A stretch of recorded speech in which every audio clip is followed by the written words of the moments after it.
On today's Into Your Head podcast number 623 for Wednesday, I discuss souls versus bugs, how cloud computing may cause murders, using zebras to teach road safety to children, Ireland's Jim Henson, biblical beards, the science behind determining the average human stroke monkey.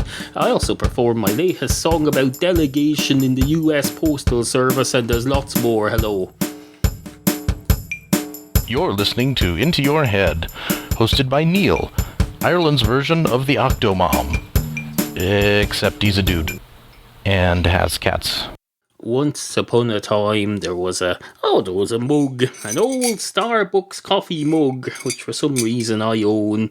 It's right here with me now. It's empty. It's empty as your soul. That's how empty it is. Your soul is completely empty. It's not a solid object, so there's no stuff in it. That's not an insult. Don't worry. Your soul is a theoretical thing. Even if it's real, it's not made of ceramics like this mug here, so it's not full of anything. You can't be using your soul as a mug. Don't worry. There's more important uses for it anyway. Your soul is you can use anything to pretty much anything anyway as a beverage container. Keep your soul for more important stuff. Stuff like, for example, deciding whether or not you should murder someone. If you ever find yourself in a situation where you're wondering, should I murder that fella over there? Look into your soul. Take out your soul and have a look into it. Look into the eyes of it, because the eyes are the window of the soul. So look in through the eyes of your soul.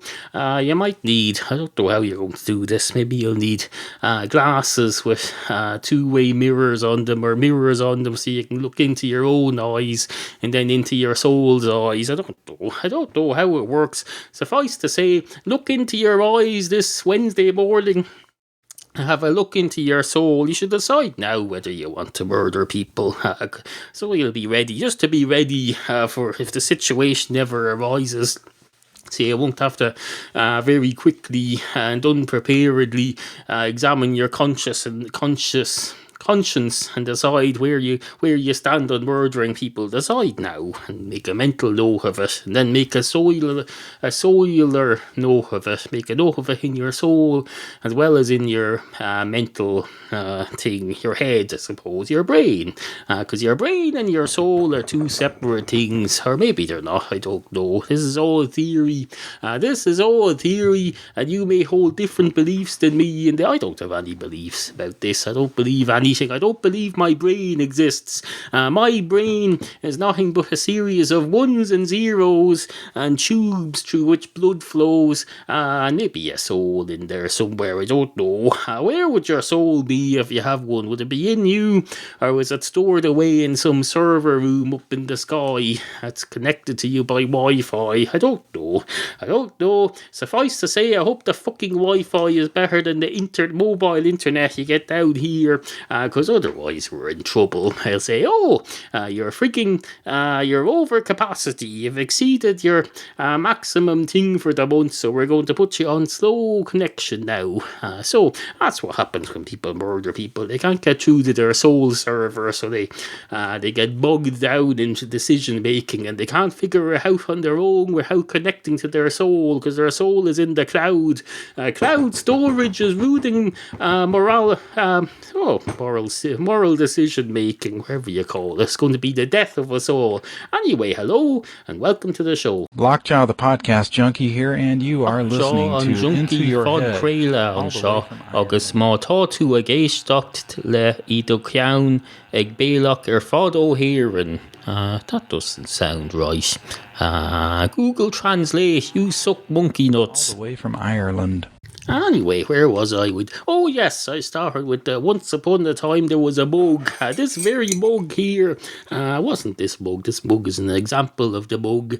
Wouldn't be much of a story, I can tell you, if the story was about this mug, because this mug doesn't have any story at all. It's just a mug that somehow I got from a Starbucks indirectly to my home. Don't worry, I didn't steal it. As far as you know anyway. I didn't steal this mug. Why would you steal a mug from Starbucks. If I was going to steal a mug, I can tell you, I'd steal this Overnightscape podcast mug. I can tell you I didn't steal that. I paid a pretty penny for it, and it was well worth it. That's my energy drink mug. The Starbucks coffee mug is my coffee mug. It's for keeping coffee, well, not keeping coffee in. It's for putting coffee in temporarily. While I pour it down my gutter over the course of a 10 or 15 minute period, which at this time has already elapsed. I've had my coffee, and I've had my energy drink, and I've had my vitamins. I've had my vitamins here. They're not in a mug. They're just in a little cap here. These are tomorrow's ones that are out here. So we're all sorted. We've had everything that needs to be had. Haven't had a caffeine pill because I don't need one. I've had more than enough coffee for one day, I can tell you. Well, that's... Anyway, oh yes, where was I? Once upon a time there was a mug like this mug, but not this mug, because this mug doesn't have much of a story. There was another mug with a much bigger story. The mug's name was, let's see, who's a well-known mug who we can use in this? Do we know any mugs? Let's see, celebrity. I suppose a celebrity mug would be the way to go. I can't think of any at the moment. Let's have a look. Celebrity mugs. Mug shots, we don't want that. Or maybe we do, from the Smoking Gun. Mug shots from the Smoking Gun website. I'm filling here while the page loads. So there we go, there's some mug shots. It's just people. It's just photos of people's mugs, their faces. Apparently a face nowadays is considered the same as a mug. This goes back to the olden days when they used to sell them in England anyway. They used to sell these mugs that were made in the shape of caricature faces. People say now, a mug used to have a face on it, so a face is a mug and a mug is a face. The door is a jar and the jar is a door. Never the twain shall meet. Never the Twain was an ITV situation comedy in the 1980s in England. What else is there? There's trains and buses, planes, trains, automobiles, space rockets, high telephones.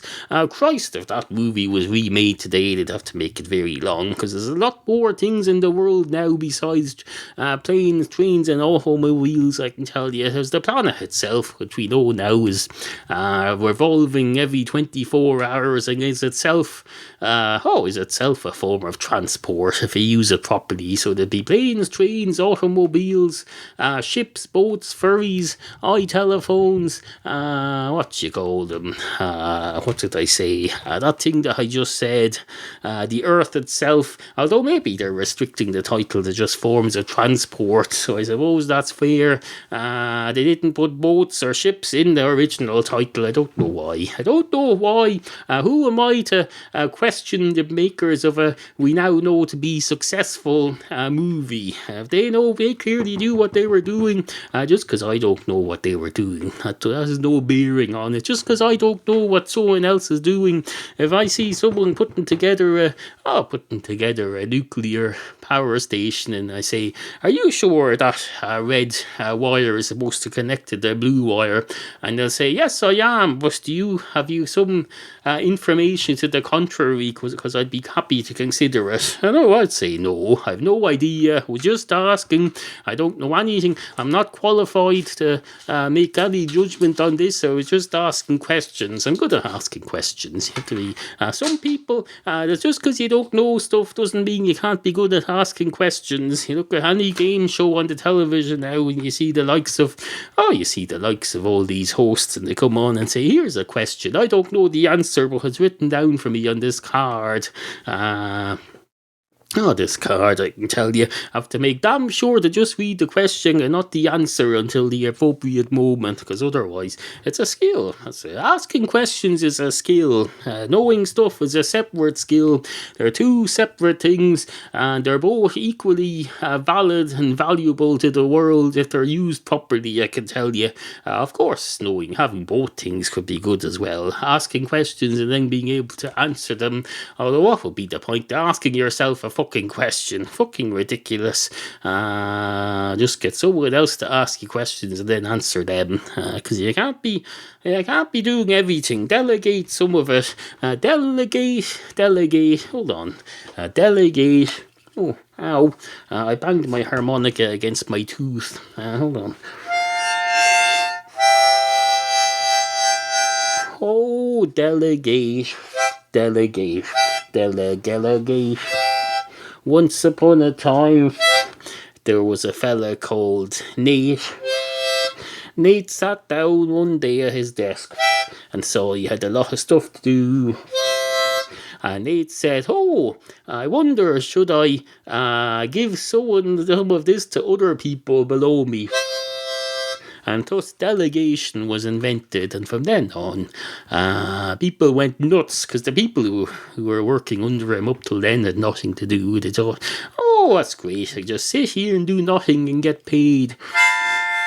And then they found out they had to work then. They weren't happy, I can tell you. They rang up their unions and they said, "This fella is delegating to us and making us do stuff. Is that reasonable?" And the union said, "That seems absolutely unreasonable. I can say, let's get Manny the mailman and his wife in on this." They're union people, I can tell you. They're very good at it too.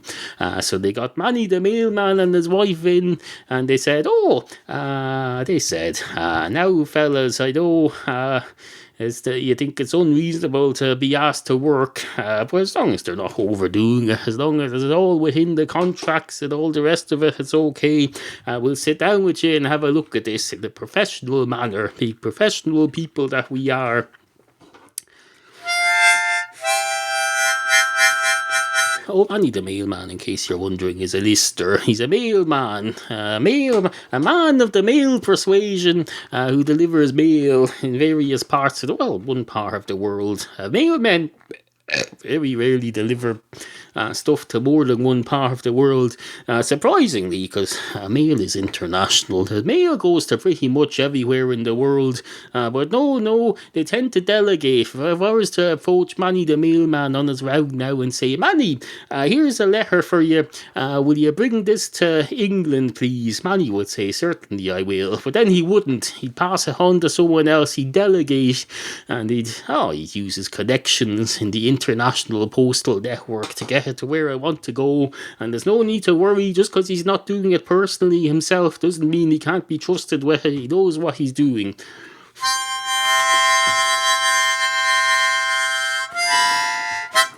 Two zebras walk into a lion's den. One of the zebras straight away goes up to the king lion, or wherever you call the lionel equivalent to the queen bee. I presume it's the king lion, or maybe not. That could be confusing, because lions are all considered the king of the jungle. It's what's that? It's probably a special kind of monarchy where everyone in the country is considered a king. One of these new fancy democracies that were only made in the last 100 years or so. They've probably said, we're not into this monarchy thing, but we don't want a republic either, so we'll just make everyone a monarch. So everyone will be, every single person in the country will share monarchical power, and we'll all be jointly monarchs, or monarchs, wherever you call them. And then we'll have someone, one person elected to represent them as monarch representative, and that'll be called, I don't know, a crown monarch king representative, I don't know. Anyway, the lion's den is probably like that, because they're all lions are the kings of the jungle, so they have to have someone in charge still. So they, I presume they delegate someone. Oh, there's the delegation thing again. Delegation. I can't remember how the song goes. It doesn't go very well, if I remember rightly. Suffice to say, delegation seems to be accidentally becoming a theme in today's show, which is good. There's nothing wrong with having a theme. Lots to be more organised podcasts have themes, but this is all done on the fly. You can't just decide, I'm going to have a theme today. It's all going to be about delegation and monarchs. No, it doesn't work like that. Anyway, suffice to say, once upon a time, two zebras, lions then, they won't go in. One of them goes up to the lion and says, "Hello, can I have a pint of your finest, whatever zebras drink?" I don't know, presumably a beer made out of barley and hops. Are zebras vegetarians? I don't know, but they'd still eat barley and hops. Even if they are meat eaters, most meat eaters have a balanced meal, with meat on one corner of the plate, and you have some vegetables there, and then the rest is carbohydrates. So they'd have to have some vegetables. Anyway, he goes up and says, "Can I have a pint of your finest rye barley drink or whatever?" And the lion says, "Grrr," and eats him. And then the other zebra thinks, "Oh Christ, this isn't a bar. This is a fucking lion's den. What the fuck? We need to look more carefully when we're doing stuff, you know. Maybe we should have some sort of a system whereby instead of having to concentrate on things like crossing the road, we can look at where we're going." And thus the zebra crossing was invented. The end. That's very clever, isn't it? Well, not really. Is the zebra crossing, is that the one that the Beatles walked across, or is it the yellow box thing, or is it the pelican crossing? That's a different thing. I don't know. There's one that has traffic lights on it, and there's another one that just has flashing orange bulbs, and you can just start walking across at any time. I don't know. Anyway, suffice to say, it has to have been invented somehow. All those things, all those street furniture crossings for pedestrians. So why not have it from when zebras accidentally enter the lion's den instead of a pub? Why not? Have a bit of a story to it. It may well be made up, but I can tell you these: if you come on your road safety commercials on the TV and you say, "Hello, we're going to tell you how to cross the road," that would garner a lot more attention if they told the story of how the pedestrian crossing was invented, and they told that story that I've just told, instead of just saying, "Oh, be very careful crossing the road, look left and then right and then left again." Or if you're in a country where they drive on the right, look right and then left and then right again. No, make up a thing about zebras getting eaten by tigers or lions or whatever. Lot more interesting. They've got a new Green Cross code ad here at the moment to rehash the thing from when I was a childhood resident. When I was residing in my childhood, or the collective childhood of our culture, everyone remembers. Everyone in Ireland anyway remembers the Green Cross code. Stop, look for a safe place. Look, don't listen, stop and wait. Wait, sit on the bright side and watch while the traffic goes by. Oh, wait, look for a safe place. That's the Green Cross code. That's the Green Cross code. That's the Green Cross code. And they had puppets on it. Puppets, pretty much Ireland's Jim Henson, a fella called Eugene Lambert. I believe he's dead now, but his company is still there. They made Irish puppetry what it is today a thing of the past. Well, we all have memories of his fine puppets from the likes of Wonderly Wagon and the Bosco Show and all the rest of it. Absolutely fucking fantastic. Stop, look for a safe place. Don't look, be something thing. That dog off Wonderly Wagon, that's who was on the ads. What's his name? What's the dog's name off Wonderly Wagon? Christ, I don't know. I know the crow's name was Crow, but I don't think the dog was called Dog. No, he was called something else. Anyway, suffice to say, on with the show. There's still more to come on Into Your Head. Do you like this program? You probably do, because you're listening to it. If you're listening to a program that you don't like, 623 episodes in, then I can tell you you're either deluded or you're just being over supportive of the arts. If you're going to support the arts, support something you like. For example, this show, Into Your Head, comes out every Monday, Wednesday and Friday, and you can support her just by shopping on Amazon. Every time you're going to buy anything, just go go to intoyourhead.com, click through my Amazon banner. There's one for the UK, one for the US, one for Canada. Pick your appropriate one and go ahead and shop, and I get a generous cut of everything you buy. It doesn't cost you anything. Absolutely fucking fantastic. Intoyourhead.com. Hello. If you would like to comment on any of the issues raised in today's programme, email us at studio@intoyourhead.com. Remember, we value the opinions of you, the humble and ignorant listener.